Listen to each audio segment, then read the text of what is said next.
I just need to make this for my peace of mind. I just finished playing through Final Fantasy XVI, and it is one of the most dour endings that I have ever played. That is hyperbole, but it is true right now for me, because, my God, it's the only thing I can think of. It is so down. Like, I interpret the game as a true breaking of cycles. The cycle that I chose to acknowledge while playing the game was the fact that it's a cycle of slavery and wanton waste of life caused by a godlike being. Because the majority of the problems in that weren't completely caused by people. They were caused by a being of grandeur that had an increased self-importance that just caused issues. That is what the story is. That's the cycle. And I see people talking about it breaks the cycle and it's self-sacrifice that breaks the cycle. Bullshit. The ending of that should not have been so dour. It shouldn't have been so down. It's depressing. Because for me, I don't find joy in an ending that, because of the characterization of the love interests, they die alone. Because you're not going to tell me that Jill won't be like Roderick's wife, Hannah.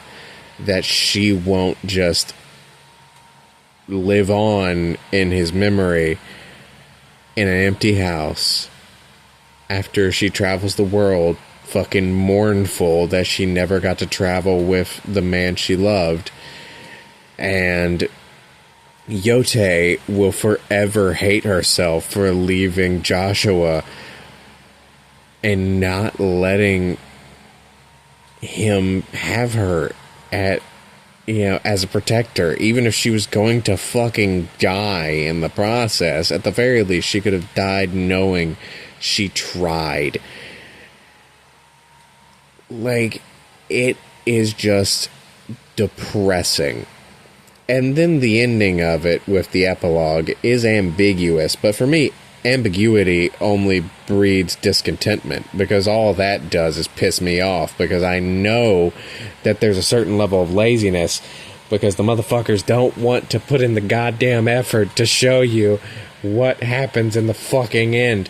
And I mean, with godlike power, it would be very frustrating if Clive couldn't resurrect one mortal man, because he was a god before he took Ultima's power. Let's be honest. If you're fighting someone who can make pulsars and do all that otherworldly fucking timey-wimey bullshit, then you're a god. He became a double god.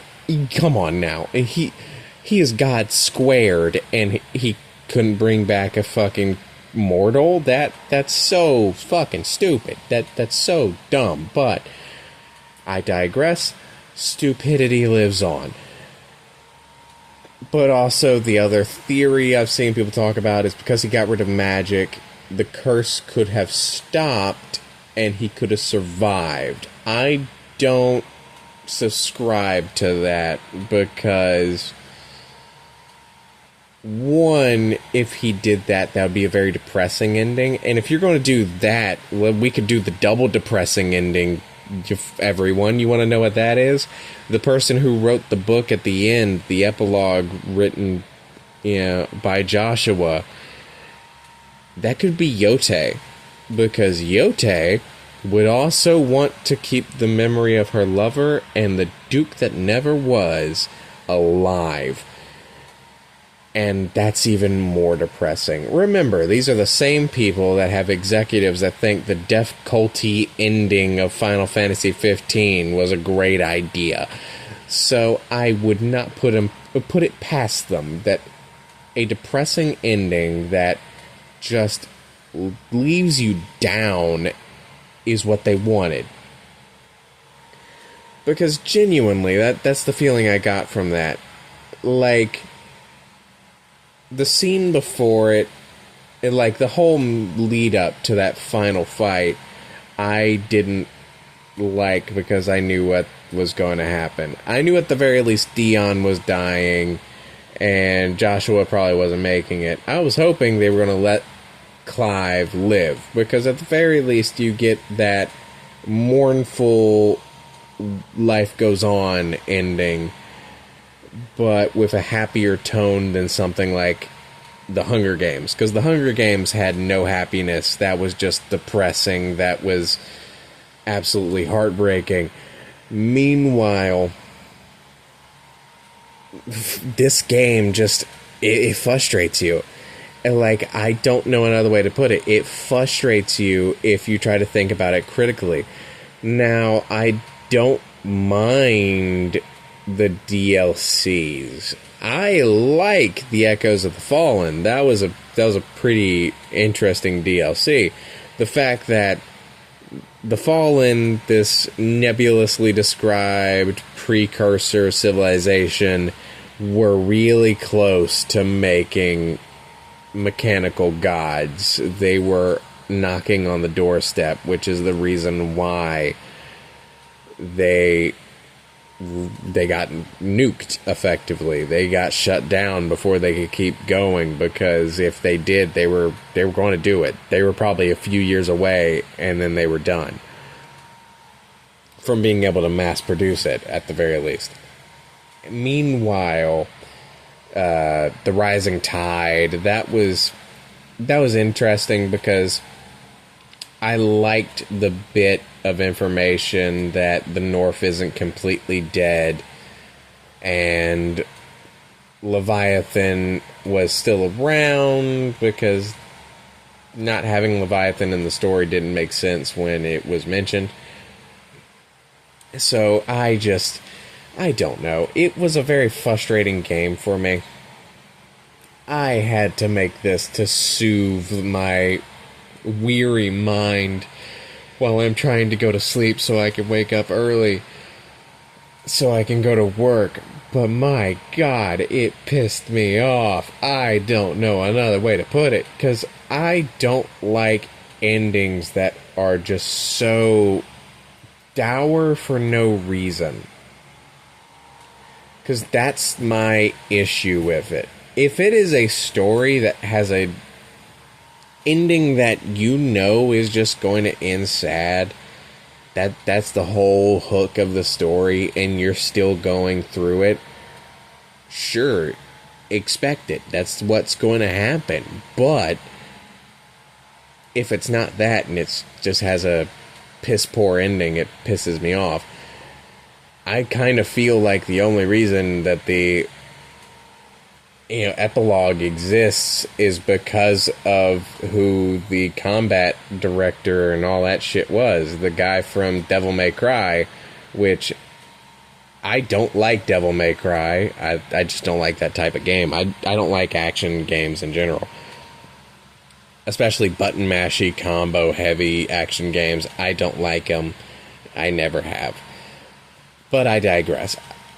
Devil May Cry has a very hopeful tone. The tone of Devil May Cry is very hopeful. Meanwhile, the tone of modern Final Fantasy is, just fuck you. Life sucks. When you die, there's nothing. Fucking burn, bitch. And I don't like that. I don't like stories that make me feel like the characters that I'm supposed to care about, that they get bad endings. Like, Clive gets pretty much nothing he wanted. You can say, oh, he helped the people, but he wanted more than just to help the people. The man was a disappointment to his mother. He was someone who felt like he failed the realm. He wanted to protect his brother. He thought he failed. His father loved him, but his father had so much weight on his shoulder he couldn't be around. He lived as a slave for 13 years, and then, like, he meets up with the love of his life, effectively. She had horrific treatment at the hands of those iron-born fucking Iron Kingdom bastards. And it just goes on and on and on, and he just has a shit hand the entire time. And yeah, people care about him. Yeah, people love him. People respect him. But the man never got to live for himself. And you could say, oh, that's the theme of the story. It's a man lives and dies how he wants. That's the world he fights for. No. If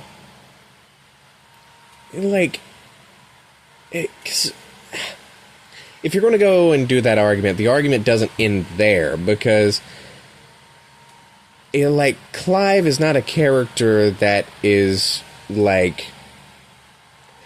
he's not a character like Kratos from the original 3 God of Wars, where you can kind of tell that he wanted to die in battle. He really had nothing to live for, and he wins. He has nothing to live for. He eventually goes to the Norse mythology. He gets another wife. He gets a kid. But up until that point where he meets, the woman who would become his second wife, he had nothing to live for, and he was just kind of fighting until he was done. Clive had more. Joshua had more. It just didn't work out for them. And for me, that's a shitty feeling. I don't like that feeling. That doesn't make me enjoy the fucking story. It doesn't make me feel happy. Because even the loss of life in that story, it's one thing if they did the fucking horrific deathcore ending of Final Fantasy 15, where at the very least Noctis has his love interest after he dies, which is stupid. Or they do the live stream thing, which they kind of set up with the Rising Tide DLC, where it's your spirit can live on in the Aether. But they didn't go whole hog, because I kind of figure they don't want to do the live stream 2.0, just when you die, the magic in your body goes to the land and enriches it, and it strengthens the soul of the planet, and life flourishes. I'm pretty sure they just didn't want to do that. But my God, it was a depressing, sad sack ending. Because I just can't wrap my head around finding joy in an ending like that. Because I'm a romance guy.